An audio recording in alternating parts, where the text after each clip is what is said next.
কাঁচা লঙ্কা টকবক সিরিজের আজকে একটা নতুন এপিসোড নিয়ে চলে এসেছি। ছোটবেলা থেকেই না বাড়িতে কোনো বিয়ে বাড়ি হলে বা কোনো অনুষ্ঠান হলে সাজতে আমরা সবাই খুব ভালোবাসতাম। ছোটবেলায় মা কাকিমারা সাজিয়ে দিত, কিন্তু সময়ের সাথে সাথে অনেক কিছু বদলে গেছে।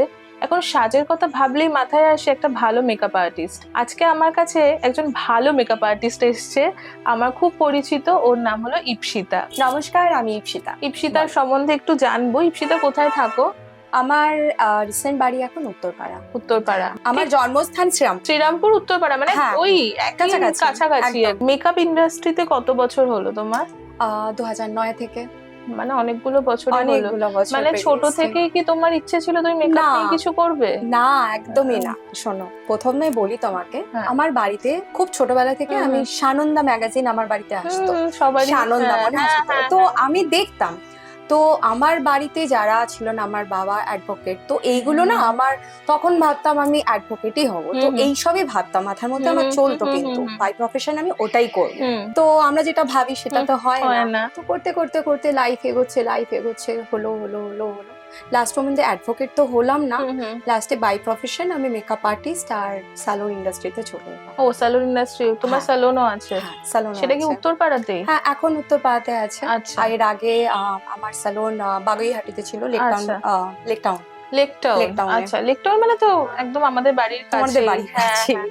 বাড়িতে কে কে আছে তোমার? বাড়িতে আমি আমার 2 সন্তান। আচ্ছা, মানে মেয়ে আচ্ছা, আছে। 2 সন্তানকে নিয়ে তুমি একাই আছো এখন? হ্যাঁ, আছে একাই, ওরকম মানে ভাবে। সিঙ্গেল মাদার, তাই তো? একদম বলতে আচ্ছা, পারো। তো জার্নিটা একটু টাফ। জানি খুব টাফ এখন, আগামী দিনে একটু টাফ হবে। হ্যাঁ। ঠিক আছে, ম্যানেজ করে নেবো, নো ইস্যু। বাচ্চারা কত বড় তোমার? আমার মেয়ে তো অনেক বড়, মেয়ে 23 বছর বয়স। কে বলবে দেখে 23 বছরের মেয়ে আছে? 23 বছর বয়স আমার মেয়ের। ও এখন দিল্লিতে ইউপিএসসি প্রিপারেশন নিচ্ছে। ও মাই গড। আর ছেলেটা খুবই ছোট, ও ক্লাস 4। 23 বছরের মেয়ে আছে, এই আর এরকম মেইনটেইন ফিগার, মানে এটার সিক্রেটটা কি? সিক্রেট কিছুই না বলতো। যখন আমার ওয়েট মানে গেইন করতে স্টার্ট করেছিল, ধরো সিজার, তারপরে অপারেশন, আবার অ্যাপেন্ডিক্স, করতে করতে করতে করতে দিন খাওয়া দাওয়ার একটা ব্যাপার স্যাপার সব ছিল। তো এইসব করতে করতে আর নিজের দিকে ধ্যান দিই, একদমই ধ্যান দেওয়া হয়নি। কাজ বাজ নিয়ে জাস্ট একটা লাইফস্টাইল আমার একটা অন্যরকম হয়ে গেছিল। তো দেন তারপরে অসুস্থতা শুরু হলো। আর আমি আমার বাড়ি থেকে, আমার ফ্যামিলি মানে আমার বাপের বাড়ির দিক থেকে একটা পেয়েছিলাম, সেটা সেই বলে না জেনেটিক, সেটা হচ্ছে আর্থারাইটিস। ও আচ্ছা আচ্ছা। এইটা নিয়ে আমি এত বছর খুব সাফার করেছিলাম, খুব মানে খুব। আচ্ছা। তো একটা টাইমের পর আমাকে ডাক্তার বলে দিয়েছিল, 3টে ডাক্তার একই কথা বলেছিল, এই যে আমি যেরকম ভাবে বসে আছি, বলেছিল আমি এইভাবে আর কোনোদিন বসতে পারবো না। আচ্ছা। আমাকে 3টে ডাক্তার একই সাজেশন দিয়েছিল যে এইভাবে বসলে আমার নি আর কিছু থাকবে না, খুব কম বয়সে আমার অপারেশন হবে না। অনেক ভেবেছি, ভাবার পরে গিয়ে তো লাস্টে আমি না, অনেক হয়েছে এবার। দেন আমি ঠিক করলাম যে না, এবার আস্তে আস্তে আমাকে ফিরতে হবে নিজের ফিটনেসটার উপর। ফিটনেসের উপর এবার জোর দিতে হবে। তো করতে করতে অবশ্য আমি এরকম নয় যে আমি 2 বছরে ট্রান্সফর্ম করে নিয়েছি, এইসব না। আমার জার্নিটা কিরম বলতো, মানে আমি করেছি, আমি গেইন হয়েছি, আবার হয়েছি, এরকম করতে করতে তারপরে লাস্ট 2023 থেকে আমি ফর্মে চলে এসেছি। কিভাবে, মানে জিম ডায়েট, দেখো মেন হচ্ছে আমাদের খাওয়া দাওয়া, ঠিক আছে? এটা হয়ে যায় আমাদের 80 to 90% মেন খাওয়া দাওয়া থেকে হয়। বাকি যেটা হচ্ছে সেটা হচ্ছে আমাদের এক্সারসাইজ। আচ্ছা, এত সুন্দর যে ফিগার মেইনটেইন করছো, জিম করছো এবং প্রপার একটা ফুড হ্যাবিটের মধ্যে তুমি থাকো, তুমি সকাল থেকে রাত অব্দি কি কি খাও? দেখো, আরেকটা কথা বলি, মেন ধরো 2 বছর 2.5 বছর আগের কথা বলছি আমি। সেটা হচ্ছে আমি জার্নি শুরু করলাম যখন আমি আবার পুরোপুরি ভাবে জিমে গেলাম, মানে যে হ্যাঁ একটা এটাকে আমাকে ধরে রাখতে হবে। তো তখন আমার মধ্যে কি হলো, আমার যারা আমার ট্রেনার ছিল, তো তারা করতে করতে করতে করতে তারাও তো বোঝে যে আমি কতটা এফোর্ট দিচ্ছি। তখন মাথার মধ্যে এলো আমি পাওয়ার লিফট খেলবো। আচ্ছা, ঠিক আছে, পাওয়ার লিফট। তো ওই করতে করতে তো আমি তখন পাওয়ার লিফটের ট্রেনিং নেওয়া শুরু করলাম। তো তখন আমার মধ্যে মাথার মধ্যে ওই ব্যাপারগুলোকে চলতো। তো ওইটার করতে গিয়ে ওটার খাওয়া দাওয়ার স্টাইল আবার অনেকটাই আলাদা ছিল, একদম আলাদা। তখন আর একটা ব্যাপার, খুব বাজে একটা মিথ, মানে ডায়েট মানে তুমি কিছু খাচ্ছ না। এটা কিছু না খেলে কিন্তু উল্টে মানুষ আরো বেশি ফুলে যায়। অ্যাকচুয়ালি তাই, মানে এটা হ্যাঁ। ভীষণ একটা বাজে একটা হ্যাঁ। মিথ যে ডায়েট মানে বা আমাকে রোগা হতে গেলে আমাকে না খাওয়া দাওয়া ছেড়ে এগুলো করতে হবে, খুব বাজে একটা মিথ হ্যাঁ। কিন্তু, ঠিক আছে? আমার মনে হয় ওই প্রত্যেক 2 আওয়ার্স গ্যাপে যে খেতে বলে যাতে গ্যাস খেতে হবে, ভীষণ খেতে হয়, ভীষণ খেতে হয়। হ্যাঁ, খাওয়াটা অন্য ধরনের অন্য হয় তখন। ধরনের হয়। তখন এই যে নয় যে আমি বাইরে খাওয়া মানে আমি একটা ফুচকা খেয়ে নিলাম, এই না। কিন্তু আমি ফুচকা খাই, মানে দেখো ব্যাপারটা কি হয়ে গেছে বলো তো, যখন তুমি প্যাটার্নটা ধরে নেবে তখন তুমি বুঝতে পারবে যে আমাকে কোন খাবারটা খেলে আমাকে কিভাবে আমি ম্যানেজ আর করব। এমনি আমরা না দেখবে নিজেরাও যখন বাড়িতে ডায়েট করার প্রয়োজন নেই, মানে আমার বডিতে কোন খাবারটা স্যুট করছে। বাড়ির যেমন আমি তোমাকে বলছি, আমি সকালবেলা ঘুম থেকে উঠে কোনোদিনই খুব হেভি ব্রেকফাস্ট করতে পারি না। আমিও পারি না। এবার অনেকেই বলে যে সকালবেলা ব্রেকফাস্টটা খুব হেভি হতে হবে, বাট আমি পারি না খেতে। আমার খুব কষ্ট হয়। কেন বলতো, আমাকে আমার এই যে সকালে যে চিবিয়ে খাবারটা আমার খুব মানে খেতে মানে ডাইজেস্ট করতে আমার মনে হয় সকালে ব্রেকফাস্ট ওটা আমার কাছে, তুমি তারপর থেকে আমাকে খাবার দাও। ব্রেকফাস্ট পার্সন আমি নই, আমিও না, একদম নই। আমার খুব কষ্ট হয়, মানে বাড়ির লোকজন খুবই বকাঝকা করে। হ্যাঁ, আমি একটু ছাতু খেয়ে নিলাম, ওটাই খেয়ে নিলাম ব্রেকফাস্টে, প্রপার মিল নিস না। বাট আমি অতটা ওভাবে ব্রেকফাস্টটা করতে পারি না। লাঞ্চটা ঠিক আছে, তখন ভালো করে করতে ইচ্ছা করে। একদম। ইনফ্যাক্ট আমি যে খুব হেভি ডিনার করতে পারি সেটাও নয়, আমার লাঞ্চটাই মোটামুটি একটু। হ্যাঁ, তো তুমি এমনি ব্রেকফাস্টে কি খাও? ব্রেকফাস্টে আমার ডিম থাকে, সাদা ডিমের সাদা অংশটা, কুসুমটা ফেলে দেয়। হ্যাঁ, কুসুমটা যাকে পারি আমি দিই, খাবে লিকুইডটা থাকলে মাসিকে বলে একটু নিয়ে যাবে, মানে ওটা না ফেলে দিতে আমার খুব গায়ে লাগে। তারপরে আমার ছেলে ভীষণ ডিম ভক্ত, এবার সারাদিনে ওকে তো আমি 8টা কুসুম খাওয়াতে পারবো না, তো এটা ব্যাপার থাকে। তো এই 8টা খাই আমি। 8টা এগ হোয়াইট খাও ব্রেকফাস্টে? 8টা খাই, আমন্ডস খেয়ে নি, এটা হয়ে যায়। আর আমার প্রচুর লাঞ্চে আমি ভাত খাই। আচ্ছা, ঠিক আছে, ভাত থাকে, অল্প ভাত থাকে, আর ডাল সবজি এগুলো একদম 1 বাটি ফুল থাকে। হ্যাঁ, মানে তোমার ওই কার্বসটা খুব কম থাকে, তুমি সবজিটা বেশি খাও। আমি মারাত্মক পরিমাণে ফুডি, তো আমি ডিনারে প্রেফার করি গ্রিলড বা তন্দুর আইটেম কিছু। ওকে দেখে কি বোঝা যাচ্ছে ফুডি? আমি ভীষণ ফুডি, সত্যিকারের ফুডি। এমনি তাহলে তুমি ডায়েট না করলে কি খেতে ভালোবাসো, মানে কোন খাবারটা সব থেকে প্রিয়? আমার চাউমিন, যেটা আমাকে খুব স্কিপ করতে হয়। রাস্তার নাকি? না, ওই রাস্তার চাউমিন গুলো হয় না, ওই ব্যাপারটাই আসে। ওটা আমি না কোনো রেস্টুরেন্টে পাবো না কিছু, আমার রেস্টুরেন্টে চাউমিন অর্ডার করলে আমার ঠিক পোষায় না, মানে কিরকম একটু না হয় না, আমার পোষাবে না। আমার মনে হবে ওই রাস্তায় যে স্পাইসি চাউমিন গুলো, আর চাউমিন ওই যে ময়দা কি কোথায় যাবো আমি বলো। আর একটা সব থেকে ফেভারিট খাবার হচ্ছে roll, egg roll, chicken roll, ভর के চিকেন দো বাস। মানে মোটামুটি স্ট্রিট ফুডের উপরে তুমি বেশি ফোকাস, মানে আগে ছিলাম, এখন না। এমনি তোমরা মানে বাইরে খেতে যাও না? খুব কম, এখন ওই লাইফস্টাইলটা থেকে মানে পুরো একদম ছাড়া মানে একদম ছেড়ে গেছে, মানে একদম প্রপার বাড়িতেই যা প্রপার, মানে ধরো আমার যদি কিছু কাবাব খেতে ইচ্ছা করছে কি যাই, আমি চেষ্টা করি ফোকাস করি ওটা আমি বাড়িতেই। তার মানে আমি ম্যারিনেট করে রেখে ভালো রান্নাও করে। রান্নার কথা বলো না, একটা টাইম এমন গেছে আমি 30 থেকে 40 জনের বিরিয়ানি বাড়িতে করতাম, সবকিছু লক্ষ্মী পুজোর বাড়িতে ভোগ ঠোক থেকে আরম্ভ করে সমস্ত, মানে আমি তখন বাড়িতে বন্ধুদের যাতায়াত, শুধু খাওয়া দাওয়া, মানে ধরো আমি 9টায় বাড়ি ফিরছি, এরকম আমার স্টাফেরাও জানে, আমার যারা আমার সহযোগিতা ওরাও জানে, আমাকে দেখেছে আমি কাজ থেকে করে দেন বাড়ি গিয়ে আমি রান্না করে তারপর সব বন্ধুরা আসা, খাওয়া দাওয়া, দেন পার্টিস, দেন তারপর সব এটা পার্টি, খাওয়া দাওয়া, বন্ধু ওইগুলো এখন পুরো স্টপ, সব বন্ধ। আচ্ছা ইপসিতা, এবার একটু তোমাকে জিজ্ঞাসা করি যে হঠাৎ করে মেকআপ আর্টিস্ট হবে এটা কেন ডিসাইড করলে?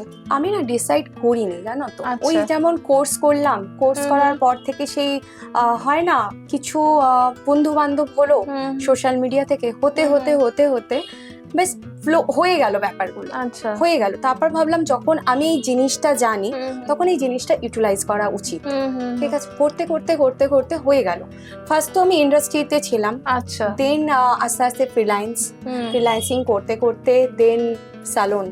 আচ্ছা, তুমি স্যালুন কবে করেছো? স্যালুন আমার ওপেন করেছিলাম আমি আই থিংক 2018।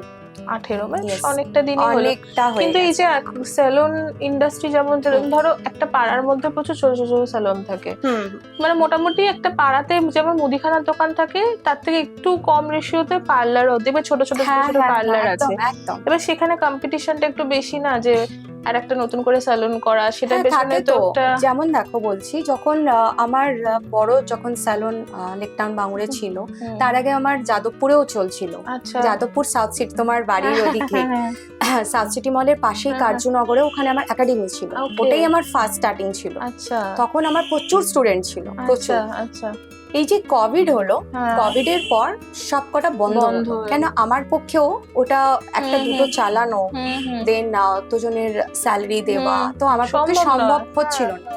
দেন ওগুলো করে উত্তর পাড়াতেই একটা ছোট দেখে নেওয়া হলো। তো হয় না, বড় করার পরে একটা ছোট যখন আবার করতে যাবে, তখন তোমার একটু কোথাও একটু কিঞ্চিত বোধ হবে যে নিশ্চয়ই আমি আবার ছোট করে শুরু করব। নিশ্চয়ই তাহলে না, শুরু করা যাক, দেখা যাক কি হ্যাঁ, হয়। তো বলতে নিয়ে এখন উত্তর পাড়াটা যেটা ব্রাঞ্চটা, সেটা 6 বছর রানিং। আচ্ছা তো ঠাকুরের আশীর্বাদে চলছে ভালো, মানে তোমার ওই সালুনে সব ধরনের সার্ভিসই দিচ্ছ, হ্যাঁ, মানে একদম হেয়ার থেকে শুরু করে স্কিন সবকিছু। সবকিছু দেওয়া হয়। আর মানে তোমার সালুনে কি নেলস এরও হ্যাঁ, হ্যাঁ, নেলস, হ্যাঁ, কারণ আজকাল nails কিন্তু নেলস ভীষণ ক্রেজ। হ্যাঁ মানে আমি কিছুই করি না কিন্তু আমি নেলসটা করি, কারণ আমি বুঝলাম। হ্যাঁ কারণ আমার মনে হয় নেলসটা মানে হাতটা দেখতে সুন্দর লাগে। এইটাই নেলসটা কিন্তু ভীষণ ক্রেজ ভীষণ আজকালকার ক্রেজ, দিনে। ভীষণ আর ভালো স্কিল কাউকে পাওয়াটাও তো খুব কঠিন, অ্যাকচুয়ালি মানে ব্যাপারটা হ্যাঁ। এটাই হয় যে আমরা মনে করি যে দেখো নেলস আমাদের ব্যাপার থাকে অনেক সময়, হুম, যেটা হুম, উপরে যেটা স্তর থাকে, হুম, তো সেটার খারাপ হওয়াটার সম্ভাবনাটা হুম, একটা হুম, বেশি হুম, থাকে। হুম। তো সেগুলোকে অনেক সময় ক্লায়েন্টরা ক্লায়েন্টরা ভাবে না। ভাবে না। আচ্ছা তোমাকে আমি একটা প্রশ্ন করি, এটা অনেকেরই মনে কোয়েশ্চেন থাকে।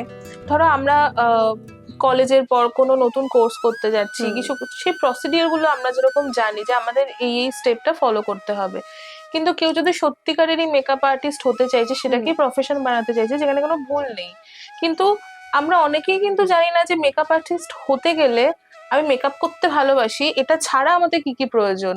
মানে ধরো আজকে আমি যদি মনে করি যে আমি মেকআপ আর্টিস্ট হতে চাইছি, আমি কোথাও একটা কোর্স করতে চাইছি, তো আমাকে কি কি প্রিপারেশন নিতে হবে? হ্যাঁ, একটা খুব ভালো প্রশ্ন হুম করেছো। হুম সেটা হচ্ছে, এটার জন্য ফার্স্ট যেটা দরকার সেটা হচ্ছে প্যাশন। যে কোনো Definitely, জিনিস, হ্যাঁ, যে কোনো হ্যাঁ। জিনিস, কারণ মেকআপ তো আর্ট।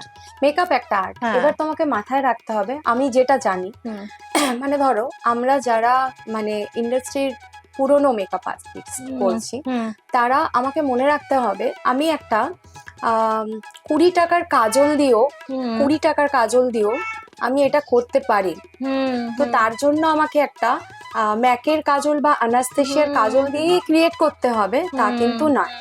ম্যাকের কাজল আর অ্যানাস্থেসিয়ার কাজল রাখা মানে আমি আমার ক্লায়েন্টকে দেখাচ্ছি যে আমার কাছে এটা আছে, ঠিক আছে, আমি এই ব্র্যান্ডগুলোকে রাখছি, অ্যাভেলেবেল রাখছি, কিন্তু আমার ক্রিয়েটিভিটিটা কিন্তু আমার তখনই হবে যে আমি এই ব্র্যান্ডটা দিয়েও ওই লুকটা ক্রিয়েট করতে পারবো।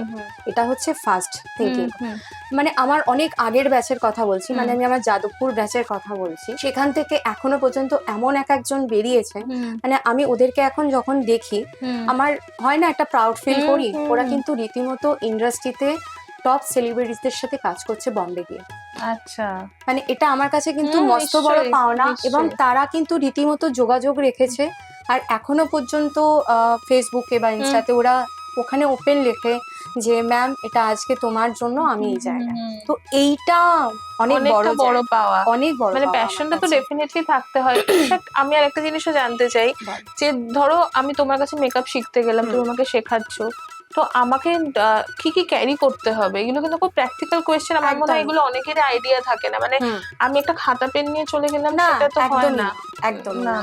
কিছু কিট দরকার পড়ে, বেসিক কিছু জিনিসপত্র। বেসিক কিছু হ্যাঁ। জিনিস। দেখো এখন বেসিক কিছু জিনিসের মধ্যে আমি বলে দিই, সেটা হচ্ছে নতুন যারা কোর্স করছে, মানে যারা এখন তো তুমি জানোই চতুর্দিকে পুরো কোর্সের কোনো ইয়ে নেই, সব হ্যাঁ, জায়গায় সবাই কোর্স। course এবার করছে। দেখো আমি বলছি, যারা কোর্স করে বেরোচ্ছে নতুন, হ্যাঁ কিছু মনে করো না, যারা নিউ, যারা তোমরা এসছো এই প্রফেশনে, হ্যাঁ যারা নতুন কোর্স করছে, নতুন কোর্স করার পরেও কয়েকটা মাস পর তারাই কোর্স করাচ্ছে। এক্স্যাক্টলি, আমার সেটাই খুব অবাক লাগে যে আমি একটা জিনিস এটা শিখে কি করে কিন্তু- আবার লোককে হ্যাঁ, তো শেখাচ্ছি। এটা নিজের জন্য যেমন হার্মফুল, যাদেরকে শেখাচ্ছে, যারা শিখতে আসছে তাদের জন্য। কেন? অভিজ্ঞতা কথা বলে। তো অভিজ্ঞতাটা দরকার, অভিজ্ঞতা না যে কোনো জিনিসে ধরো, আমি ধরো একটা কোনো টিউশন টিচার বিয়ে করছি, তারও তো অভিজ্ঞতাটা দেখতে হবে, নিশ্চয়ই নিশ্চয়ই। তো এটা দরকার। তো আর আমার মনে হয় মেকআপটা যেহেতু মানে আমি যদি আজ থেকে 10 বছর পেছনে যাই, তখন একটা ব্রাইডাল মেকআপ যেরকম হতো বা পার্টি মেকআপ যেরকম হতো, তার থেকে এখন কিন্তু মেকআপটা একদম চেঞ্জ হয়ে গেছে। অনেক এখন অনেক, লোকজন অনেক। চাইছে একটু কম মেকআপ হবে, কিন্তু আমাকে খুবই একদম, গর্জিয়াস একদম, লাগবে। হুম। আমার মনে হয় এগুলো ক্রিয়েট করা আরো কঠিন। অনেক কঠিন। কেন? মানে বলে না, নিজেকে না আমি যেরকম আছি সেই রকম ব্যাপারটা রেখে, তারপর ধরো অনেকে কিছু ক্লায়েন্টসও আছে এরকম যারা বলছে, আম, আমাকে অনেকেই আছে যেরকম, এখন ব্রাইডালটাও আগের থেকে আমি অনেক কম করি, যেহেতু ফোকাস আমার একটু স্যালনে, যেটা থেকে আমার মেইন এখন বিজনেস। তো সেখানে আমাকে কিছু ক্লায়েন্টস আছে যখন শুটের ছবিগুলো দেখায়, শুটিং এর যে ছবিগুলো হয়, তো মাথায় রাখতে হবে শুটের যে ব্রাইডাল ছবিগুলো হয় সেগুলো আমাদের ক্রিয়েটিভিটি দেখানোর জন্য ঠিক আছে, ওটা যদি আমি রিয়েল ব্রাইডকে করি সেটা কখনোই দেখতে ভালো লাগবে না। আর আমার মনে হয় যে আমরা প্রত্যেকেই তো আলাদা আলাদা রকম দেখতে, আমার একরকম ফিচার্স, তোমার একরকম ফিচার্স, মানে ধরো তোমার উপর যে জিনিসটা ভালো লাগছে সেটা আমার উপর ভালো লাগবে না, আমার উপর যেটা ভালো লাগছে সেটা আবার তোমার উপর ভালো লাগবে না। এগুলো তো ক্লায়েন্ট বোধহয় বুঝতে চায় না, মানে অন্য কারো ছবি দেখে বলে এক্স্যাক্টলি এরকম সাজিয়ে দিতে হবে। আমি তো এমন গেছে, বিশ্বাস করো, মানে এখনো স্টিল আমি প্রচুর পার্টি মেকআপ বলো, ব্রাইডাল অলসো, আমি ছবি দিই না, পোস্ট করি না, আমি করি না। এখন প্রচুর এরকম গ্যালারিতে ছবি আছে যেগুলো আমি পোস্টই করিনি। কেন? আমার যখন মনে হয় না যেগুলো আমার মনের মতো যতক্ষণ না হচ্ছে কাজটা, আমি পোস্ট করি না। আচ্ছা, এই পোস্ট কথা থেকে আমার যেটা খুব জানতে ইচ্ছা করছে সেটা হচ্ছে যে আজকালকার দিনে ফেসবুক খুললে, প্রথমত ফেসবুকে কন্টেন্ট কোয়ালিটি এত খারাপ হয়ে গেছে, এটা নিয়ে সবার সাথেই আলোচনা হয়, বাট স্টিল এই যে ধরো মেকআপ আর্টিস্টরা ডেইলি ব্লগার হয়ে গেছে, আজকে আমি এখানে যাচ্ছি, আজকে আমি এখানে এটা করছি, এবং সব থেকে আরো যেটা আমার ভীষণ খারাপ লাগে সেটা হচ্ছে যে ক্লায়েন্টের গয়না দেখানো। আজকে আমার ক্লায়েন্ট এত সোনা পড়েছে, এর বিরুদ্ধে তো বুঝলাম, কিন্তু মানে এই ইন্ডাস্ট্রিতে টিকে থাকতে গেলে কি এগুলো করতেই হবে? একদমই দরকার নেই। আমাকে যদি মনে হয় যে আমার এটা যদি ট্রেন্ড হয়, মানে আমাকে গয়না দেখাচ্ছি, মানে আমাকে গয়না দেখাতে হবে, তাই এই ট্রেন্ডটাকে, আমার একটা ব্যাপার যে ট্রেন্ডটা চলে আমি তার উল্টো দিকে চলি প্রথম থেকে, আমি ট্রেন্ডটাকেই ফলো করি না। হ্যাঁ, মানে আমি ধরো এই যে আজকে সবাই মেকআপ আর্টিস্ট হতে চাইছে, তার আরেকটা ভীষণ বড় কারণ হচ্ছে পয়সা। হ্যাঁ, প্রচুর পয়সা, মেকআপ করব, একটা ব্রাইডালে তো এত টাকা চলেই আসছে, একটা সিজনে আমি এত টাকা পাচ্ছি, আমি কেন চাকরি করব? বাট তোমার কি মনে হয় না যে চাকরি করাটা যেরকম একটা মানে একটা কঠিন একটা স্ট্রাগল ব্যাপার, যে আমাকে কারো আন্ডারে চাকরি করতে হচ্ছে, সকালে 9 to 5 জব করতে হচ্ছে, একটা মেকআপ আর্টিস্ট হওয়াটাও তো ইকুয়ালি কঠিন ভীষণ। কারণ তুমি প্রত্যেকটা ক্লায়েন্টকে সাজানো, তাকে সেভাবে রেডি করা, তার সেটা পছন্দ না হলে নতুন করে ক্রিয়েট করা, এরকম তো অনেক ধরনের স্ট্রাগল আছে, অনেক আসে। তারপরে ভীষণ ধৈর্য নিয়ে, কেন প্রত্যেকটা ক্লায়েন্টের চাহিদাগুলো অন্যরকম, ঠিক আছে? তো সেই জায়গায় যখন আমরা কাজ স্টার্ট করছি, তো তখন আমাদেরকে মাথার মধ্যে রাখতে হবে, মানে আমাদেরও কি রাগ হয় না? রাগ তো হয়। তো আমাদের ওই কাজের মুহূর্তটা রাগটাকে চাপিয়ে দিয়ে, মানে সেই ক্লায়েন্টটাকে বুঝিয়ে যে না, আলটিমেটলি লাস্ট পর্যন্ত একটু সময় নিয়ে একটুখানি ওয়েট করুন, এই ব্যাপারগুলো ধৈর্যটাও রাখতে হয়। রাগ হয় কিসে তোমার সব থেকে বেশি? রাগ হয় যখন আমি কাজ করছি তখন বারবার কন্টিনিউ পোক করা, কাজটা ডিস্টার্ব হয়, ভীষণ ইরিটেট হই আমি এটাও দেখেছি যে অনেকে ভীষণ রেগে যায় যে মেকআপ করতে এসেছে, দরজা বন্ধ করে কেন করবে, আমরা কেন ঘরে ঢুকতে পারবো না? না, এটাও একটা ব্যাপার আছে আসলে। ভেতরে আসার পর না তারা কন্টিনিউ কথা বলতে থাকে, কাজ করতে অসুবিধা হয়। তো দেখলে দেখুক, নো ইস্যু, ঠিক আছে, কি সে কাজ শিখে যাবে সেটা তো না, সেটা কথা না, কিন্তু ওই যে কন্টিনিউ কথা বলে না, তো ওইটাতে আমি ভীষণ, আমি কেন, আমার মনে যারা কাজ করছে তারা ভীষণ বিরক্ত, ওই ব্যাপারটা এখনো পর্যন্ত চলতে আছে। আচ্ছা, মেকআপের ব্যাপারটা তো তোমার কাছ থেকে অনেকটা জানলাম, এবার একটু তোমার ব্যক্তিগত জীবনে উইথ ইওর পারমিশন ঢুকছি। একদম। সেটা হচ্ছে যে তুমি তো বললে তুমি সিঙ্গেল মাদার, দুটো সন্তান তোমার কি আর্লি ম্যারেজ? হ্যাঁ, একদম। নিজের পছন্দ না বাড়ি থেকে? বাড়ি থেকেই। তো মানে অসুবিধাটা কোথায় হলো, যদি সেটা তুমি শেয়ার করতে কমফোর্টেবল ফিল করো? অসুবিধা দেখো, একটা ধরো আমরা কিছু জিনিস সহ্য করছি হুম বা মানিয়ে নিয়ে চলছি। হুম হুম মানিয়ে নিয়ে থাকাটা আমার মনে হয় কোথাও যেন ভুল না। হুম হুম ঠিক আছে, মানিয়ে নিয়ে থাকাটা ততক্ষণ পর্যন্ত ঠিক যতক্ষণ তোমার সম্মান আছে। হুম হুম হুম, ঠিক আছে, আমার মনে হয় এটা। নিশ্চয়ই। ঠিক আছে, একটা টাইমের পর যদি আমি মনে করছি সেই জায়গাটা থেকে যে আলটিমেটলি দেখলাম আমার সম্মানটাই নেই, হুম, তো আমার মনে হয় সেই জায়গা থেকে হুম, নিজেকে হুম। গুটিয়ে ফেলা ভালো। আমার কিন্তু আমার মনে হয়। দুটো সন্তান নিয়ে মানে এই যে একটা ডিসিশন নেওয়া যে আমি হুম। ওদেরকে একা বড় করব, সেটা তো একদিনে তুমি সেই ডিসিশনটা নিতে পারো না, না। হয়েছে, একদমই না, একদমই একদিনে না, তো নিশ্চয়ই সেই একদমই না, ডিসিশনটা নেওয়া যায় না। সেটা একদমই না। যথেষ্ট একটা কঠিন। এইটাই এটাই আমার মানে কি বলতো, মানে হয় না যে আমরা যখন কোনো জিনিসটাকে আঁকড়ে ধরছি, হুম, তো হুম। সেই জিনিসটার প্রতি আমরা খুব অবসেসড হয়ে যাই। হুম, তো তখন আমাদের মনে হচ্ছে কি যে আমরা পারবো না, হুম, মানে পারবো না। হুম, তো সেই নিজেকে বোঝানোটাই, এই হুম। বোঝানোটার প্রসেসিংটাও কিন্তু আমার কয়েক বছর লেগেছে হুম, যে না। হুম, এবার এই বোঝানোটা থেকেই যখন তুমি একটা জায়গা থেকে মুভ করবে বা হুম। যখন তুমি মনে করবে যে না আমি ঠিক, হুম, যখনই এই ভাবাটা শুরু করবে হুম। তখনই তোমার বিরুদ্ধে অটোমেটিকলি আসবে। মেয়েদের আমার মনে হয় মেয়েরা যখন ডিসাইড করে যে আমি একটা বিয়েতে আর থাকতে চাইছি না, হুম, তার সাথে যদি তার সন্তান থাকে তাহলে তো সে অলরেডি লেভেল হয়েই গেল হ্যাঁ একদম, যে মানাতে পারলো না। একদমই না। আমার আর একটা ব্যাপার, যদি আমার হচ্ছে না, ঠিক আছে, আমার সন্তান যদি তার বাবার সাথে রাখুক আমার কোনো অসুবিধা নেই, হুম, ঠিক হুম। আছে, কিন্তু মানে আমার তোমরা কি কো ব্যাপারটা প্যারেন্টিং করছো? এখন এখন এইটাই মানে এখন আমার হ্যাঁ। ছেলে যেটা, ঠিক আচ্ছা। আছে, সেটার একটা চলছে ওরকমই একটা ব্যাপার co চলছে। আমার parenting। বলতে কোনো অসুবিধা নেই, হ্যাঁ হ্যাঁ হ্যাঁ। ঠিক আছে। মেয়েকে আমি একদম একা মানুষ করেছি হুম হুম, এত মেয়ে তো অনেক বছরে, বড় হয়ে অনেক গেছে। বড়। মানে ঠিক আছে, তোমার এই সেপারেশন এটা কত বছরের? এই রিসেন্ট, ও রিসেন্ট। হ্যাঁ মানে চলছে, ক্ষতটা 2-3 খুবই বছর। রিসেন্ট আর কি। এই ধরে রাখো 2-3 বছর 2-3 এরকম। বছর। ঠিক আছে, কিন্তু চলছে, তাও একটা মানে চলছে, হ্যাঁ। মানে হচ্ছিল এরকম, হুম হুম। মানে করতে করতে করতে করতে এখন একটা এরকম একটা জায়গায় আছে ব্যাপারটা। কিন্তু এই যে একা দুটো বাচ্চাকে বড় হুম। করছো, মেয়ে বাইরে আছে এখন, ছেলের একদম। ভীষণই ছোট, হুম, তার সাথে তুমি মেকআপ আর্টিস্ট, তার সাথে তোমার স্যালন আছে, তোমার বেশিরভাগ ফোকাসটা যেহেতু এখন স্যালনে তুমি স্যালনে বলছো, একদম। তো দুটোকে ব্যালেন্স করছো কিভাবে? আমার খুব অসুবিধা হয়, আমার হ্যাঁ, সত্যি খুব অসুবিধা হ্যাঁ, হয়। যে এরকম বলে রাখি, ধরো আমি এখন মানে অনেক লেট করে স্যালন যাই, হুম, ঠিক আছে। হুম, আমার যে সহযোগিতারা হুম, আছে হুম, স্যালনে, হুম, যে সব থেকে পুরনো যে আছে পূজা, হুম, অনেকটাই তাকে ওকে বোঝানো আছে। হুম, দেন ওভার ফোন, মানে ক্লায়েন্টের সাথে হুম, ওভার হুম, ফোনে হুম, কথা হয়, যখন থাকতে পারি না ভিডিও কলে কথা হয়। হুম, আমার হুম, অনেক সময় বাড়ি ফিরতে লেট হয়ে যায়, তখন ছেলের জন্য হুম, খাবার অর্ডার করতে হয় হুম। আমাকে। তো এই ব্যাপারগুলো চলতে থাকে, মানে মম গিলটা খুব বেশি চলতে থাকে। হ্যাঁ খুব চলতে থাকে খুব আমার চলতে মধ্যে। থাকে, বাট হ্যাঁ। এইগুলো না, দেখো আমি সবাইকে তো বোঝাতে পারবো না, না না। আর আমি কাউকে বলতেও যাব না আর, হুম, হুম, যে হুম, আমার মধ্যেও কিন্তু একটা চলে হুম, যে হুম। আমি মনে হচ্ছে পাচ্ছি না, স্বাভাবিক পাচ্ছি না। স্বাভাবিক। তো এই পাচ্ছি না আমি তো বোঝাতে পারবো না হুম, সবাইকে, কিন্তু কাজ তো কিন্তু করতেই আমাকে কাজ হবে। করতে হবে, হ্যাঁ। আমাকে কাজ করতে হবে, আমাকে এগোতে হবে। আর আমি অনেক কিছু স্কোপ মানে হারিয়েছি নিজে থেকে। হুম হুম আমার একটা টাইমে এরকমও হয়েছিল, আমার বাইরে প্যারিসে শুটিং ছিল, হুম হুম, সেই যখন ছেলেটা অনেক ছোট, হুম, তো হুম, সবকিছু রেডি, হুম।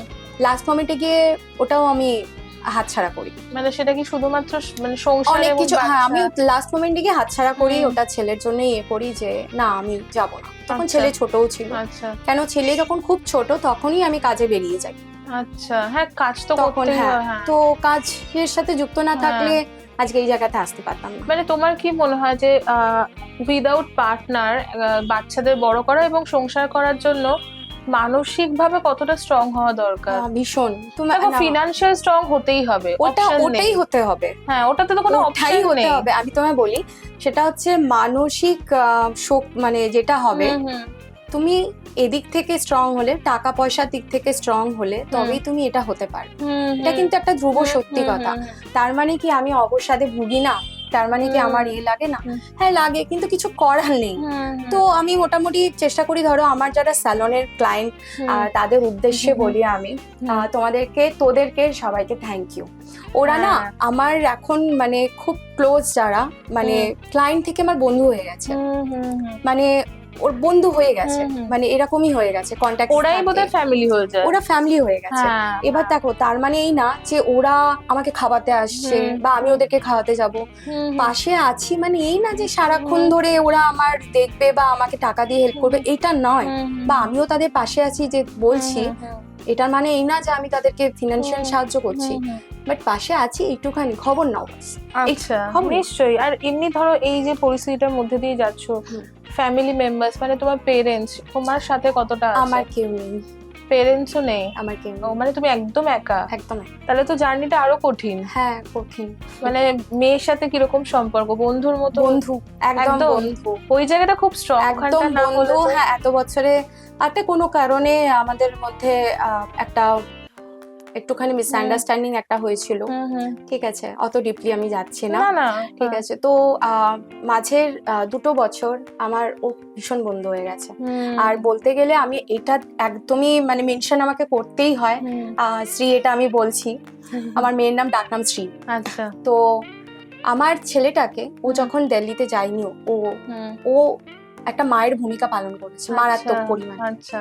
মেয়েদের মধ্যে এমনি একটা মা সুলভ ব্যাপার থাকে। থাকেই। আর নিজের ছোট ছোট ভাই বোন হলে বোধহয় তখন ওরাই মনে করে আমাদের সন্তানের মতো করে বড় একদমই, করছি। একদমই। একদমই তাই। তো এই ব্যাপারটাই। আর আমি একটা জিনিস চাই, মানে যেটা স্টিল এখনো চাইবো বা আগামী দিনেও যেটা হবে, মানে কি বলতো, সুস্থভাবে, মানে সম্মানের সাথে, হুম, হুম। সম্মানের সাথে যেন সবকিছু ভাবে এগোয়। হ্যাঁ, সম্মানটা খুব সম্মানটা সেলফ ভীষণ রেসপেক্টটা। ভীষণ দরকার। মানে মেয়েকে তুমি অ্যাটলিস্ট এই শিক্ষাটা তো নিশ্চয়ই দাও যে নিজেকে সম্মান করতে হবে। একদম, ওকেও দিই, তার সাথে আমি ছেলেকেও। ছেলে তো খুবই ছোট না না, হয়? ভীষণ ভীষণই।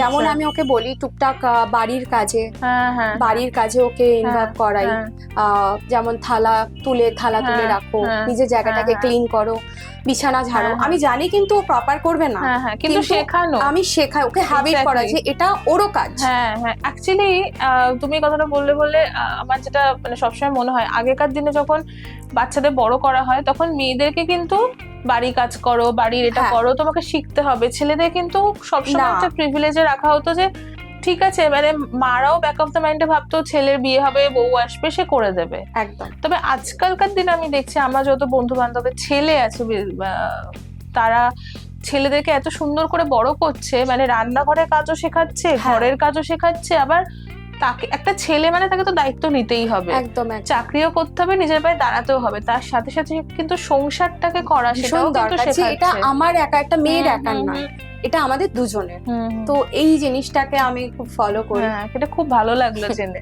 আচ্ছা, এগুলো তো আমি তোমার কাছ থেকে শুনলাম, ভালো লাগলো এগুলো জেনে। তবে এবার আরেকটা জিনিসও আমার খুব জানতে ইচ্ছা করছে যে মেকআপ করতে করতে হঠাৎ করে স্যালুনই কেন খুললে, মানে সেটা কেন ভাবলে যে স্যালুনটা খুলতে চাইছো?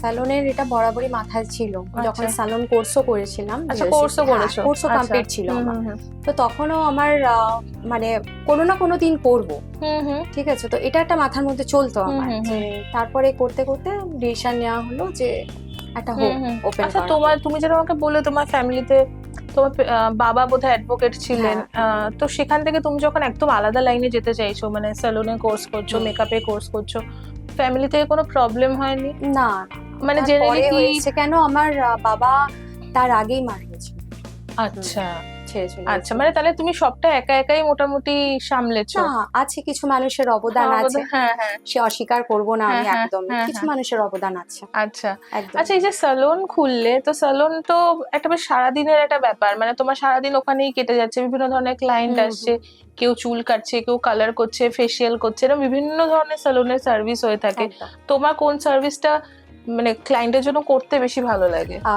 কালার আর হেয়ার ট্রিটমেন্ট, হেয়ার হ্যাঁ, ট্রিটমেন্ট? যেটার এখন জন্য তো সবাই মোটামুটি, এখন হ্যাঁ। যেটার জন্য মেনলি, মানে যেটার আমার স্যালনটা হয়তো ছোট হতে পারে, হুম, এখনো নিশ্চয়ই হবে, আর একদিন বড় নিশ্চয়ই হবে, আবার হবে নিশ্চয়ই বড়, হবে, হ্যাঁ। ঠিক আছে। তো কলকাতার যারা আমার কাস্টমার ছিল, হুম, তারা প্রচুর দূর দূর থেকে আসে, হুম, মানে তারা শুধু কালার আর ট্রিটমেন্টে মানে কাউকে হাত দিতে দেয় না, হুম, মানে শুধু জাস্ট বলে না যে বিশ্বাস, কেন হুম, দেখো আমরা যখন স্যালনে যাচ্ছি এটা তখন বিশ্বাসের আমরা তো ব্যাপার, চেয়ারে হ্যাঁ। বসে পড়ছি, আমরা দেখছি না যে হ্যাঁ, পেছনে হ্যাঁ, কে হ্যাঁ, কি করছে, হ্যাঁ, হ্যাঁ, ওরা শুধু বিশ্বাসের জন্যই আসে। হুম, তো ওই ব্যাপারটাকে আমি এখনো পর্যন্ত হুম, রেখেছি। আর আমার যারা স্যালনের স্টাফ, যারা সহযোগিতা, হুম, তাদেরকেও ক্লিয়ার ভাবে বলা আছে, হুম, মানে একদম স্ট্রিক্টলি বলা আছে হুম, যে এইভাবেই চলা হবে, তো তারাও আমার এটাকেই ফলো করে, আচ্ছা এর বাইরে যায় না। আচ্ছা, মানে ওই জিনিসগুলোকে তুমি খুব মেনটেন করো, ভীষণ, যে তুমি ভীষণ। যেভাবে জিনিসটা চাইছো সেটাই যেন হয়। তুমি যেহেতু হ্যাঁ। বললে যে আমি একটু লেটে স্যালন ঢুকি, কিন্তু ওই তোমার সাথে যারা কাজ করছে তাদের উপরও তো একটা বিশ্বাস হ্যাঁ, রাখতে আর হয়। একটা ব্যাপার কি দেখবে, আমাদের মানে স্যালনের মধ্যে ব্যাপার হয় না যে কিছু যদি আমি কাজ করাতে যাচ্ছি তাকে জোর জবস্তি করে এইটা তো খুব একটা থাকে। আমি অন ক্যামেরাই বলছি, আমার স্যালনে এটা হয় না।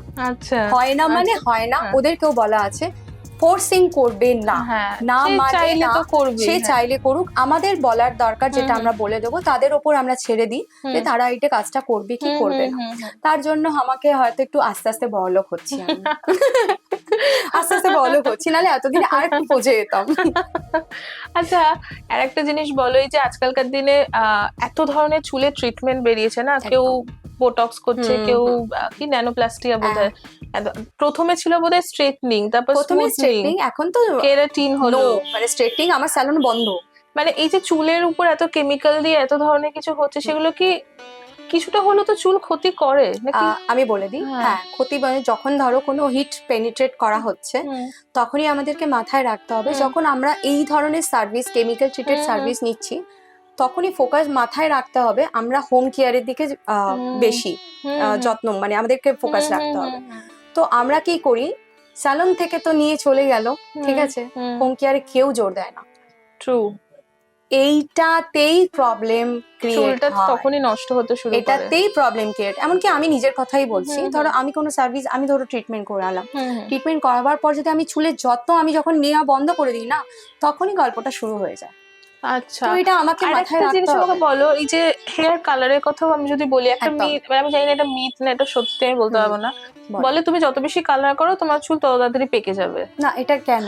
এবার ধরো বলছি, ধরো আমরা একটা ব্ল্যাক হেয়ার বলছি, ঠিক আছে, ব্ল্যাক হেয়ারের ওপরে আমরা যখন কালার করছি, ঠিক আছে, তো ওই কালারের কোটিংটা যখন উঠবে তখন ব্ল্যাকই হবে, আর আমার না হবে না। আর যখন আমার যদি স্ক্যাল্প থেকে, যদি স্কিন থেকে যখন আমার গ্রে বেরোবে, তো ওইটাই গ্রেই বেরোবে। হ্যাঁ, মানে এরকম দেখবে অনেকে বলে না যে বেশি চুলে রং করিস না, চুল পেকে যাবে। ব্যাপার আছে, আমরা যখন খুব ব্লন্ড করি, খুব ব্লন্ড যখন করি, ব্লন্ড কালারটা ফেড হয়ে হোয়াইটিশের দিকে আসে, নট ওটা তখন পাকা চুল না। আচ্ছা, তো ওটা হোয়াইটিশের দিকে আসে, তখনই আমরা বলি এটা আমাদের পাকা চুল হয়ে গেছে। আচ্ছা, সেলুনের ব্যাপারটা তো শুনলাম। এবার ধরো আমরা অনেকেই আছি যারা সবসময় সেলুন যেতে পারি না, বা অনেকেরই ধরো কলেজে পড়ছে কিন্তু সবসময় টাকা থাকে না, একদম অনেক রকম ব্যাপার থাকে না। তো কিছু যদি ঘরোয়া কিছু টোটকা তুমি আমাদের দর্শকদের সাথে শেয়ার করো, যেমন ধরো চুল খুব ড্রাই হয়ে গেলে ঘরে কি করতে পারে যেটা চুলটা একটু সফট লাগবে, যাতে সেলুন যদি অ্যাফোর্ড করতে না পারে? পাতি তেল। আচ্ছা, আমাকে একটা কথা বলো, অনেকে বলে যে যদি তোমার স্ক্যাল্পটা খুব অয়েলি হয় তো অয়েলি স্ক্যাল্পে বেশি তেল লাগাতে নেই, তখন আমরা মানে একটা ব্র্যান্ড প্রমোশন করা হয়ে যাবে এখানে। একটা সেরাম আছে, আচ্ছা, মাউন্টেন ইবোনি বলে, বায়োটিকের, আন্ডার বাজেট। আচ্ছা, ওটা যারা তেল লাগাচ্ছে না, ঠিক আছে, অসাধারণ একটা প্রোডাক্ট। আমি সমস্ত ক্লায়েন্টকে বলি শুধু তার সাথে একটা রোজমেরি অয়েল, এসেনশিয়াল অয়েল যেগুলো হয়, তার সাথে মিক্স করে নাও ওই বোতলটাতে, যখনই ইউজ করবে দেন শেক করে স্ক্যাল্পে। আচ্ছা, ওভারনাইট কি চুলে তেল রাখা ভালো? একদম একদম। এবার আমি বলে দিই, বেশিরভাগ স্যালনে কি হয়, দেখবে কোনো ট্রিটমেন্টের পর বলবে আপনি আর তেল লাগাবেন না চুলে। হ্যাঁ, আমি ওই জন্যই তোমায় জিজ্ঞাসা করলাম এই প্রশ্নটা। খুব বড় একটা ভুল ধারণা, ঠিক আছে, খুব বড় ভুল ধারণা। এই স্ক্যামে একদম যাবে না তোমরা, ঠিক আছে, যেই স্যালন থেকেই করো না কেন, চুপ করে শুধু শুনে নেবে, যদি যখন বলবে ঠিক আছে, ঠিক আছে। যখন কোনো ট্রিটমেন্ট হচ্ছে তখন আমরা বলি 20 ডেজ পর থেকে স্ক্যাল্পে, শুধু স্ক্যাল্পে অয়েলিং স্টার্ট করে দেওয়া, শুধু স্ক্যাল্পে, চুলে না। চুলে কি হচ্ছে, হেয়ারে মানে যেরকম যে প্রোডাক্টস গুলো, যেরকম ধরো মাস্ক হচ্ছে, ভালো মাস্ক হচ্ছে, সেগুলো শুধু চুলে অ্যাপ্লিকেশন করার জন্য, স্ক্যাল্পে না। স্ক্যাল্পে বাড়িতে অ্যাকচুয়ালি ওই যে মাস্কটা থাকে সেটা স্ক্যাল্পে দিয়ে হবেটা কি, আচ্ছা, স্ক্যাল্পে রয়ে যায়, সেখান থেকে হেয়ার ফল স্টার্ট হয়ে যায়। আচ্ছা, ওকে ওকে। আর ধরো সবসময় সবাই ফেসিয়াল করতে পারে না, বা রাস্তায় বেরোলে একটু মুখে ট্যান পড়ছে, যেমন আমি পুরী থেকে ঘুরে এসেছি, আমার মুখে প্রচুর ট্যান পড়েছে। না ট্যান পড়েছে, যারা আমাকে চেনে তারা জানে আমার মুখে ট্যান পড়েছে।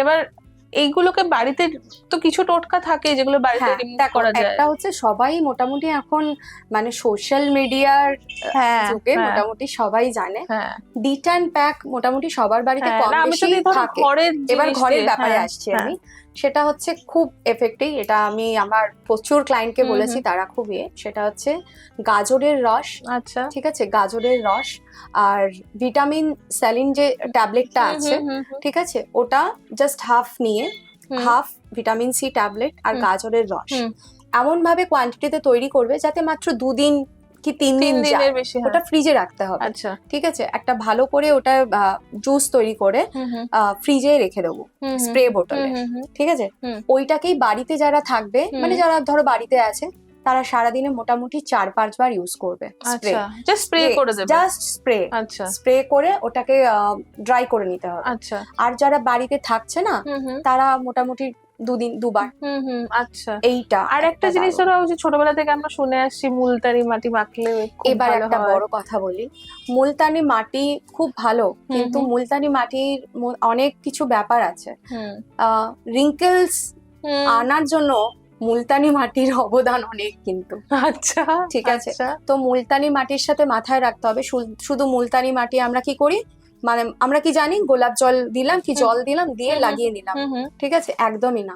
আচ্ছা মুলতানি মাটির সাথে নয় অলিভ অয়েল নয় কোকোনাট অয়েল অল্প মাত্রায় আচ্ছা মিশিয়ে গোলাপ জল দিয়ে ইউজ আচ্ছা করতে হয়। আচ্ছা, তো ওটা একটু তোমার বেশি হ্যাঁ, ড্রাই না করে ড্রাই দেয়, না করে আচ্ছা দেন ওটাকে তুলে ভালো ময়শ্চারাইজার ইউজ করতে হবে। আচ্ছা মানে শুধু আচ্ছা ওরা না, বাট শুধু টোনার আচ্ছা, দিলাম না, হ্যাঁ এরকম হ্যাঁ না, হ্যাঁ। আর তারপরে এমনি ময়শ্চারাইজার। স্কিন দেখো, মেকআপ, তুমি যেহেতু মেকআপ আর্টিস্টও বটে, তো মানে একটা মানুষের যদি স্কিন খুব ভালো না হয়, হ্যাঁ, স্কিনটা একটু হেলদি না থাকে, তাহলে তো খুব বেশি মেকআপ করো তো হবে, তাকে ভালো লাগবে লাগবেই না, না। লাগবেই না। কারণ সবসময় এটা শুনে এসেছি যে মানে মেকআপ তুমি যতই সুন্দর করো, তোমার যদি স্কিন ভালো না হয় তাহলে কিন্তু মেকআপের হবে কোনো না, মানে নেই। যেরকম আমি বলি, দেখবে আমাদের মধ্যে আমরা এখন মেয়েরা বেশিরভাগ কি হয়, আমরা বাইরেই যাই, হুম হুম অলমোস্ট 90% হুম সবাই বাইরেই যায়, হুম কাজের সূত্রে বাইরেই আছে হুম কেউ হুম না কেউ। হুম হুম তো আমি যেটা আমি ফলো করি, মানে হুম আমি মানে একদম আগে খুব ছিল হুম ডেইলি ফাউন্ডেশন লাগাও, হুম আগের হুম ব্যাপারগুলো হুম ছিল। হুম তো এখন সেটা থেকে বেরিয়ে গেছি, হুম হুম আমি এখন কি করি,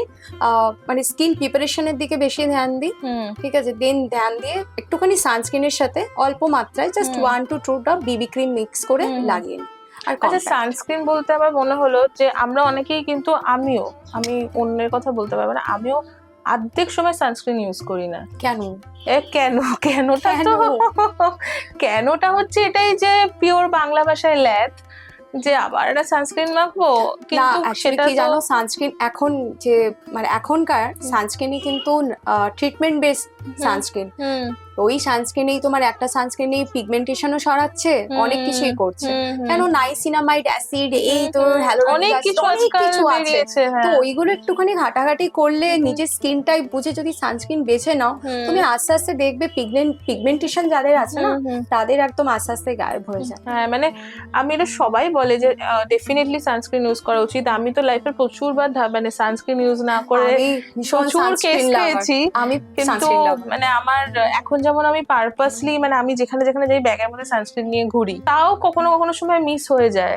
ঠিক আছে, কিন্তু আমার মনে হয় সানস্ক্রিনটা সবার ইউজ করা উচিত, ভীষণ, মানে স্কিনটা ভীষণ। ভীষণই ড্যামেজ আর করে একটা দেয়। ব্যাপার কি দেখো, সানস্ক্রিন শুধু বাইরের জন্য না, হুম আমরা দেখবে মোবাইল, হুম হুম হুম তো মোবাইলের রে একটা কাজ করে, হুম ওই রেটাও কিন্তু স্কিনের জন্য খুব খারাপ, আচ্ছা আচ্ছা, ওটার জন্য সানস্ক্রিন। সানস্ক্রিনটা ইউজ করতে, একদম। আচ্ছা আচ্ছা। তোমার সাথে অনেকক্ষণ বেশ একটু সিরিয়াস আলোচনা করেছি, হ্যাঁ, এত সিরিয়াস আলোচনা করলে তো হবে না, ঠিক। এবারে একটু মজাদার আলোচনা করতে হবে। সেটা হচ্ছে যে এই যে ফেসবুক খুললেই আমরা দেখতে পাচ্ছি বড় বড় মেকআপ আর্টিস্ট, বড় বড় সেলুন, বড় বড় ব্যাপার, একদম মানে সব মেকআপ, বড় বড়। হ্যাঁ, মানে মেকআপ আর্টিস্টরা কত বড় লোক হয়। কিছু কিছু মেকআপ আর্টিস্ট প্রচুর বড়লোক হয়, আমার মতো মেকআপ আর্টিস্ট এখনো সেই 2009 থেকে এখনো পর্যন্ত মনে হচ্ছে আমি করেই যাচ্ছি, শেষ নেই, আমার শেষ হচ্ছে না করার। না, এই যে মানে আমি আমি তো নাম অবভিয়াসলি নিচ্ছি না, তবে প্রচুর মেকআপ আর্টিস্টদের দেখি মানে সাথে 2-3টে লোক নিয়ে ঘুরছে, মানে শুধু আলাদাই 2-3টে না, 5-6টা, হ্যাঁ, পুরো টিম নিয়ে ঘুরছে, দরকার হলে একটা বডিগার্ড নিয়ে ঘুরছে, মানে এটা কি এতটা কি হয়, এতটা না, কি প্রয়োজন আছে? actually ব্যাপারটা হচ্ছে, ধরো আমার একটু নাম হচ্ছে, তো আমার ওই নামটার একটা ভারিত্ব বজায় রাখার জন্য যে আমি ধরো অতটাও বিজি নই, ঠিক আছে, তো ওই ব্যাপারটাকে মেনটেন করার জন্য আমাকে এটা দেখাতে হবে যে আমি বিজি। কিন্তু এবার ধরো মেকআপ আর্টিস্টরা যে সিজনে যখন ওয়েডিং সিজনটা যায় ভীষণ ব্যস্ত, 1.5 বছর আগে থেকে বুকিং নিতে হবে, 2 বছর আগে থেকে বুকিং আমারও নিতে হচ্ছে, হবে। কিন্তু আমার হ্যাঁ বলো। হ্যাঁ হ্যাঁ, না না, বলো বলো। আমারও ধরো হচ্ছে, ধরো আমার বলছি আমার 2027-এর ফেব্রুয়ারি জানুয়ারি বুক আছে, ঠিক আছে, তো কথাটা হচ্ছে ওই লেভেলের বুক না। আগে আমি অনেক আগের কথা বলছি যে একদিনে আমি করেছি, প্রচুর ব্রাইডাল হয়েছে, কিন্তু এখন সেই তুলনায় ব্রাইডাল আমার কাছে আসে না।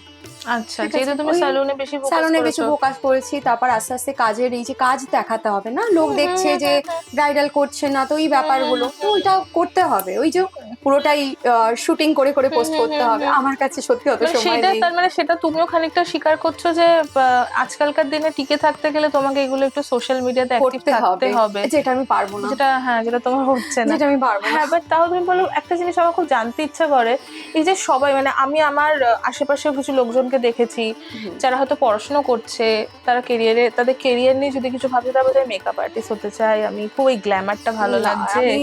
হ্যাঁ, এবার ধরো আমার একটা খুব জানতে ইচ্ছা করে, এই যে ব্রাইডাল সিজনটা সবাই খুব ব্যস্ত, মেকআপ আর্টিস্টরা ভীষণ ব্যস্ত, তারা পার ডে কিরকম ইনকাম করে, একটা কাছাকাছি যদি আইডিয়া তুমি দিতে পারো। এবার ধরো বলি, এটা বিশাল একটা অনেক টাফ কোয়েশ্চেন করে নিল। এবার কি বলতো, ব্র্যান্ড, নাম, কে কত বছর কাজ করছে সেই সব অনুযায়ী হচ্ছে।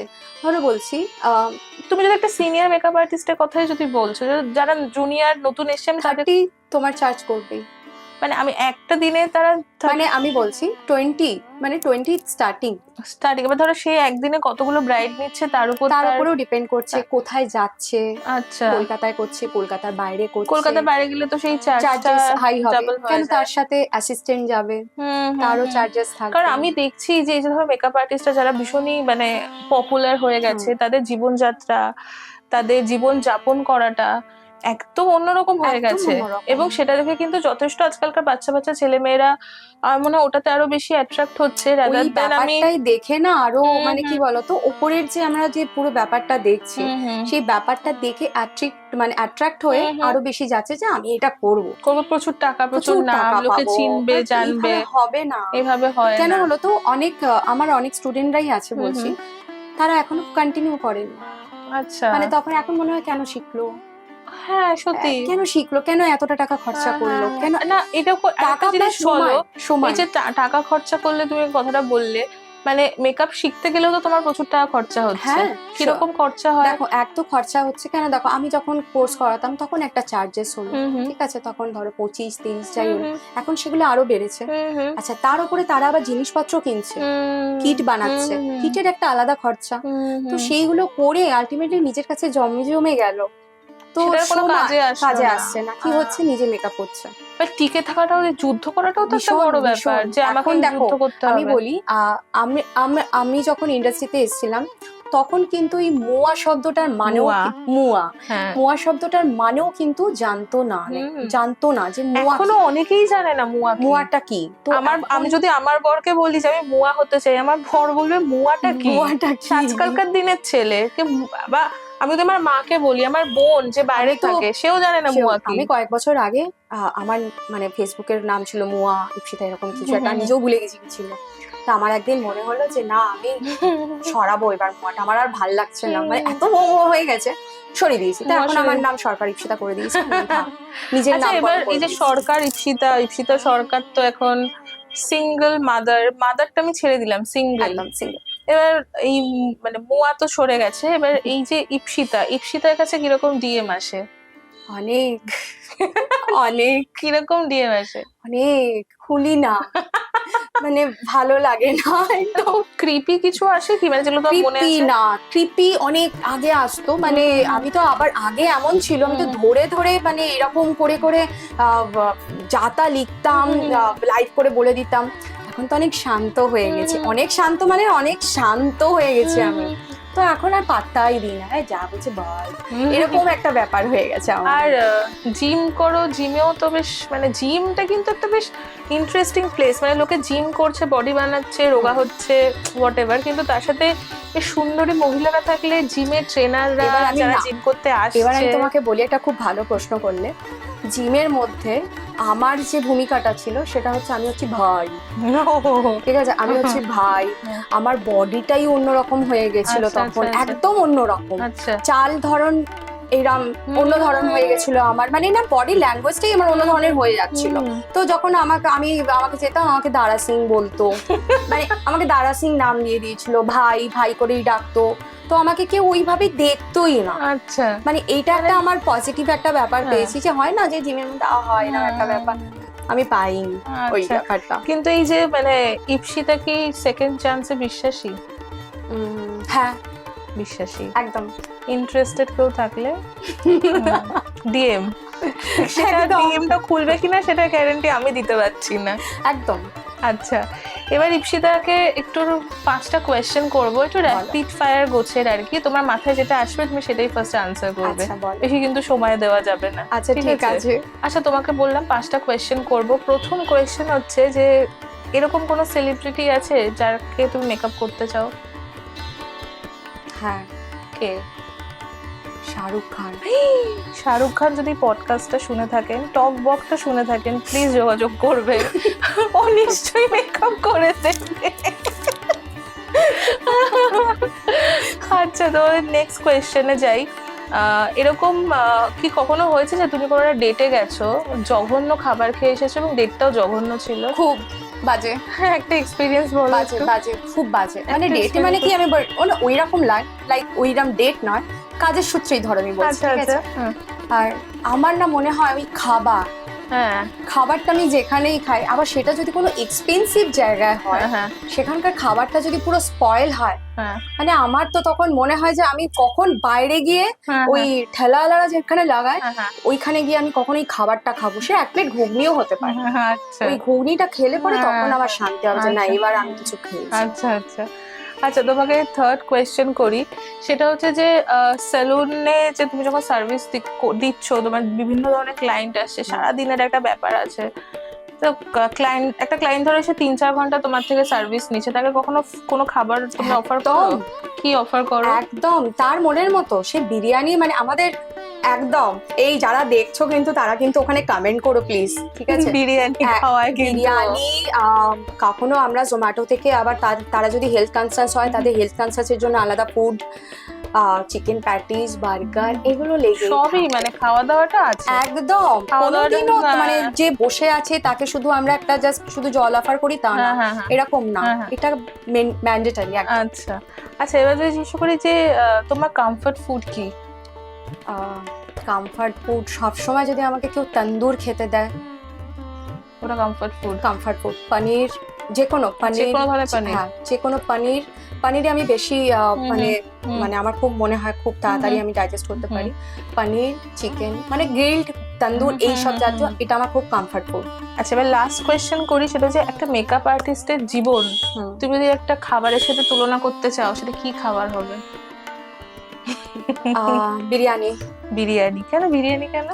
বিরিয়ানি খুব ধৈর্য ধরে করতে হয়, আচ্ছা, হ্যাঁ, স্টেপ বাই স্টেপ হ্যাঁ, লাগে, হ্যাঁ, ওটাও তাই, ওটা সাজিয়ে গুছিয়ে। দিয়ে, আচ্ছা, গুছিয়ে আচ্ছা, দিয়ে। নাইস, খুব ভালো উত্তর দিয়েছি কিন্তু একদম, এটা। বিরিয়ানি। ওকে 5টা কোয়েশ্চেন করেছিলাম, দারুণ আনসার করেছে, খুব ভালো লেগেছে। এবার যেটা বলার কথা সেটা হচ্ছে আমরা অনেকক্ষণ আড্ডা মেরেছি, একদম। কিন্তু তুমি যে কারণে আমাদের কাঁচা লঙ্কাতে আসা, সেটা হচ্ছে যে রান্না। একটা রেসিপি তো শেয়ার করবে, যদিও ভীষণ ফিট একটা মানুষ যে ভীষণই বুঝে খাবার খায়, সেটা তো আমরা বুঝতেই পেরেছি। তো তুমি কি শেয়ার করবে আজকে? আজকে তোমার এখানে আমি ভেবেছি সেটা হচ্ছে স্টিম পমফ্রেট। স্টিম মানে সেখানে তেল টেল লাগবে না? একদম না। হ্যাঁ, তেল যদি ছাড়া কেউ, pomfret? হ্যাঁ, ওটা আমি আগে বলছি, হ্যাঁ, কিন্তু তেলের কোনো কথা নেই। আর খুব তাড়াতাড়ি স্টিম মানে তো খুব স্টিম মানে তাড়াতাড়ি, খুব হ্যাঁ। খুব তাড়াতাড়ি। তাহলে এবার তাহলে একটু কাঁচা লঙ্কা রান্নাঘরে যাই আর রেসিপিটা একটু শেয়ার করি, যে মানে ও শেয়ার করবে যে কি কি উপকরণ লাগছে, সেটা থেকে আমরা দেখতে থাকি। তাহলে চলুন একটু কাঁচা লঙ্কা রান্নাঘরে যাওয়া যাক। আমরা চলে এসেছি কাঁচা লঙ্কা রান্নাঘরে। যেরকমটা বললাম, একটা খুব সুন্দর রেসিপি আমাদের সাথে শেয়ার করবে। তুমি আরেকবার রেসিপির নামটা বলে দাও। একদম, রেসিপিটা খুব সিম্পল, স্টিম পমফ্রেট হবে। আচ্ছা, কি কি লাগছে আমাদের মোটামুটি? হ্যাঁ, এটা আগেই তো বলে রাখি, পমফ্রেট মাছ রাখছে, আচ্ছা। ব্ল্যাক পেপার, গোলমরিচ, হুম রসুন বাটা, হুম কাঁচা লঙ্কা বাটা, হুম আদা বাটা, হুম এটা হচ্ছে রেড একটু কালারের জন্য red chilli powder red chilli powder, হলুদ, নুন, অল্প কসুরি মেথি, লেবু, আর লেবু, বাস এই কটাই ব্যাস উপকরণ। এই কটা। তেল লাগছে না তাই না, তো? তেল লাগবে তেলটা না, লাগছে একদম না, তেল ওকে, লাগবে তাহলে না। তো বেশ হেলদি রেসিপি। একদম। আর কেউ যদি মনে করছো এর সাথে একটুখানি অলিভ অয়েল অ্যাড করবে, জাস্ট একটা স্প্রে বা অল্প করে অলিভ দেওয়া অয়েল অ্যাড যেতেই করতে পারে। দেওয়া যেতেই পারে। আচ্ছা, তাহলে আমাদের এই রান্নার প্রথম স্টেপটা কি হবে? হ্যাঁ, আমরা মাছ করে একটু কেটে নিতে হবে, আচ্ছা ঠিক আচ্ছা, আছে? এই রেসিপিটা কি তুমি বাড়িতে মাঝে মাঝেই বানাও? একদম একদম, এটা আর এটা বানাই তো মনে হয় খুব তাড়াতাড়ি হয়েও ভীষণ যাবে। তাড়াতাড়ির জন্যই আসলে হ্যাঁ, এটা হ্যাঁ, করা। আর একটা জিনিস হয় যেটা আমিও করে থাকি, সেটা হচ্ছে এটারই গ্রিল করা। মানে আচ্ছা, ধরো ওই একই ইনগ্রেডিয়েন্টস গুলো থাকলো, আমি জাস্ট একটু গ্রিল করে নিলাম, মানে সেটা প্যানেই করে নাও। এয়ার ফ্রাই দিয়ে, যেটাতে হ্যাঁ, মানে কমফোর্টেবল। সেটা কি গ্রিলটা কি তেল ছাড়া করো না তেল দিয়ে করো? জাস্ট অয়েল ব্রাশ, একটু অয়েল হালকা ব্রাশ অয়েল করে, ব্রাশ। হ্যাঁ। আর এটা পমফ্রেট মাছ ছাড়া অন্য যে কোনো মাছে করা যাবে? হ্যাঁ হ্যাঁ, আমি তো আর মাছেও করে দিই। আচ্ছা, ভাল লাগে না খেতে? একদম। আচ্ছা, এটা বোধহয় যেহেতু তুমি ফয়েল পেপারে করছো, আমার মনে হয় একটু এরকম ছোট ছোট চিংড়ি মাছ কিনে এগুলো হ্যাঁ মাখিয়ে হ্যাঁ, চিংড়ি একদম। হ্যাঁ, মাছটাও স্টিম চিংড়ির করা সাথে যায়। যদি কেউ মনে করছে একটুখানি নিজের স্বাদের জন্য করবে, সে অল্প মাস্টার্ড পেস্ট অল্পখানি ইউজ করতে পারে। আচ্ছা, হালকা। ওকে ওকে। মাছগুলো তো কাটা হ্যাঁ, হয়ে গেছে, কাটা তাহলে হয়ে কি আমরা গেছে। এবার মাছটাকে ম্যারিনেট একদম করব? marinate করবো। আচ্ছা আচ্ছা, ঠিক আছে, তাহলে মাছটা ম্যারিনেট করবো। তো হ্যাঁ, প্রথমে মাছটা কি marinate দেবো? করবো। আমরা ফার্স্টে একটুখানি রসুন নিই, আমরা একটা আচ্ছা সাইডেই করি, ঠিক আছে? আচ্ছা, ঠিক আছে। রসুনটা না আমি পুরোটা নিয়ে নিলাম, ঠিক আছে? হুম হুম আমি একটুখানি মানে গার্লিক ভক্ত। হুম আমি তো এমন করি যে বাড়িতে ধরো 2 কোয়া রসুন নিই, হুম ওটা একটু পেস্ট করে, হুম। ধরো এইটুখানি রাইস নিলাম, হুম ওটা একটু থেতো করে সর্ষের হুম। তেলের মধ্যে হালকা সতে করলাম, হুম। দিয়ে রাইসের মধ্যে দিয়ে খেয়েও নিই। বেশ ভালো লাগে খেতে। দারুণ হ্যাঁ। দারুণ। আচ্ছা, ঝালটা যে যার একদম হ্যাঁ হ্যাঁ স্বাদ অনুসার। হ্যাঁ। আচ্ছা, আদা কিন্তু একটু কম যাবে, আচ্ছা, ঠিক আছে? ওকে। চিকেন যদি তোমরা এটাতে চিকেনেরও রেসিপি সেম ভাবে হবে, হ্যাঁ? আচ্ছা, ঠিক চিকেনও আছে? করা হ্যাঁ, যাবে। করা Okay. যাবে। আমি এটা পুরোটা দেবো। আচ্ছা, হলুদ গুঁড়ো দিচ্ছি তো। হলুদ একটু অল্প, হ্যাঁ? হুম। এটার মধ্যে কোনো চিনি লাগছে না? না না, একদম। নুন দিলাম, কাসুরি মেথি। একদম অল্প। আচ্ছা, কাসুরি মেথির একটু ফ্লেভারটা খুব just, ভালো হ্যাঁ। লাগে। হ্যাঁ। লেবুটাকে আমরা একটু কেটে নিতে হবে। আচ্ছা লেমন আমরা না হাফ দেবো, আচ্ছা। ঠিক আছে? কারো বাড়িতে যদি লেবু না থাকে তারা কিন্তু ভিনিগারও দিতে হ্যাঁ পারে। হ্যাঁ, একদম একদম। লেবুর রসটা দিলে না বেশ একটা সুন্দর ফ্লেভার ভীষণ, আসবে, আর খুব মাছটা ভীষণ। নরমও হবে। আমরা হাত দিয়েই করি। হুম। দুটো মাছের জন্য এইটুকু মশলা একদম যথেষ্ট। একদম যথেষ্ট যথেষ্ট। এবার কেউ যদি মনে করছে ওই লেবু যাতে টকটা বেশি, হুম। তো পরে গিয়ে ওই আধা যে লেবুটা আছে হুম। ওটা পরে অল্প একটু করে, স্কুইজ করে হ্যাঁ, খেতে পারে। হ্যাঁ হালকা। হ্যাঁ। চাট মশলাও অল্প করে ওপরে কেউ দিতে পারে, যে যার মুখের স্বাদের হুম, ওপরে হুম। ডিপেন্ড করছে। গোলমরিচটাকে এখনই দিয়ে দেবো? হ্যাঁ হ্যাঁ, গোলমরিচ বলবে হ্যাঁ কতটা? একটু দাও।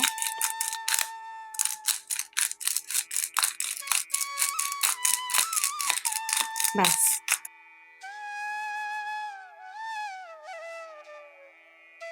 এবার মাছটা ম্যারিনেট এবার, করব। আচ্ছা, খুব সিম্পল একদম রেসিপি। Simple recipe. এখনকার কি বলতো, সবার শিডিউলটাই খুব ব্যস্ত। সেই তো। তো আমার মনে হয় ইজি অথচ টেস্টি। আর মোটামুটি ধরো যারা মাছ ভক্ত তাদের মধ্যে পমফ্রেটটা সবাই খেতে সবাই ভালোবাসে। খেতে হ্যাঁ। পছন্দ করে। আর পমফ্রেট মাছটা দিয়ে না অনেক এক্সপেরিমেন্টাল ডিশও বানানো অনেক যায়, কিছু যেহেতু বানানো যায়। এটা আমাদের খুব তাড়াতাড়ি রান্নাও হয়ে যায়। আচ্ছা, আমরা যে এটা কেটেছি না, তার মধ্যে এটা মোটামুটি সবাই একটু ভালো করে মশলাটা just একটু ঢুকিয়ে মশলা, দিতে হবে। হ্যাঁ। হ্যাঁ। আর বাকি মশলা আমরা ভেতরে ইয়ে করে দেবো, ইন করে দেবো। আচ্ছা।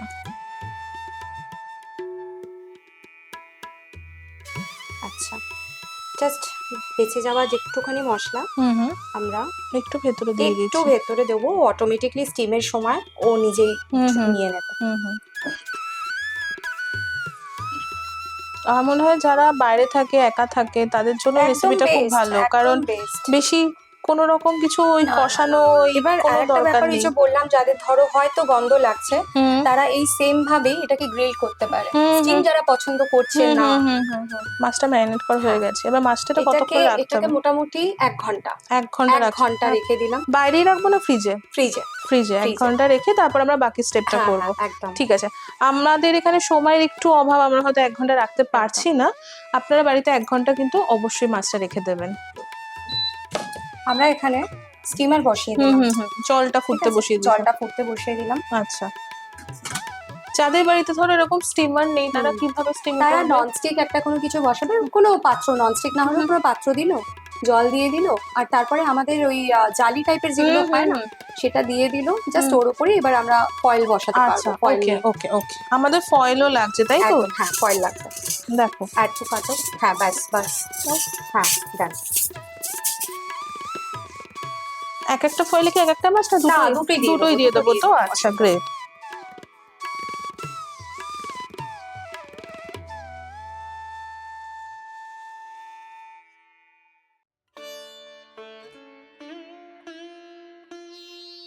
আমাদের মাছটা তো দেওয়া হয়ে গেছে, তাহলে এবার সেটাকে র‍্যাপ করবো, তাই তো? র‍্যাপ করবো। আচ্ছা আচ্ছা, ওকে।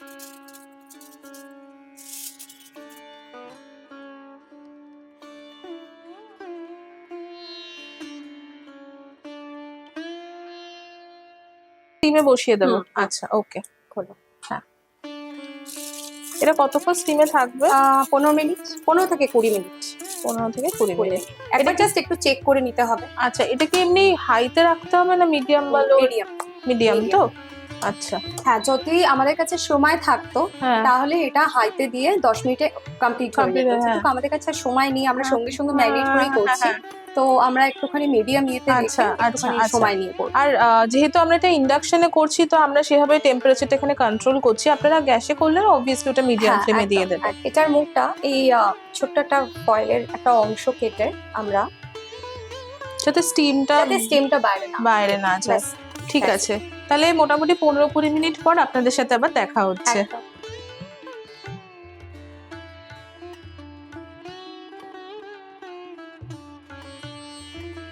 আমাদের মোটামুটি 15-20 মিনিট মতন হয়ে গেছে, আমাদের বোধহয় রান্নাটা হয়ে গেছে, কারণ খুব সুন্দর একটা গন্ধ বেরিয়েছে। তাহলে এবার সার্ভ করবো তো আমরা? আচ্ছা, তাহলে অফ করে দিন। হ্যাঁ, খুব সুন্দর গন্ধ বেরিয়েছে। এটাকে আমরা জাস্ট এবার নামিয়ে নেবো, প্লিজ সার্ভ করবো। আচ্ছা, ঠিক আছে।